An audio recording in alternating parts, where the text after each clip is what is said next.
வெளிநாட்டுல வேலை, வெக்கேஷனுக்கு வீட்டுக்கு வந்துட்டு போறான்.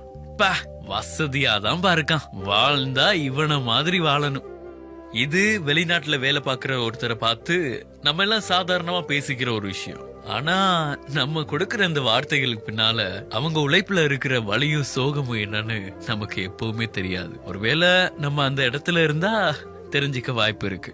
பெத்தவங்க, கட்டுன பொண்டாட்டி, தாம் பெத்த புள்ளன்னு எல்லாரையும் விட்டுட்டு உலகத்துல எங்கேயோ ஒரு மூலையில இருந்து அனாதை மாதிரி வேலை செஞ்சுக்கிட்டு இருக்கான். இந்த தியாகம் எல்லாமே அவனுக்குன்னு நினைக்கிறீங்களா? கண்டிப்பா இல்ல. தான் குடும்பம் நல்லா இருக்கணும், தன்னோட குடும்பத்துல உள்ள எல்லாருமே சந்தோஷமா இருக்கணுங்கிறதுக்காக தான் தன்னோட சந்தோஷத்தை தொலைச்சிட்டு தனியா இருந்து வேலை செஞ்சிட்டு இருக்கான். வெளிநாட்டுல வேலை செய்யற எல்லாருமே வசதியாதான் வாழ்றாங்கன்னு எப்போதுமே நினைக்காதீங்க. ஒவ்வொருத்தர் பின்னாலையும் ஒவ்வொரு வேதனை இருக்கும்.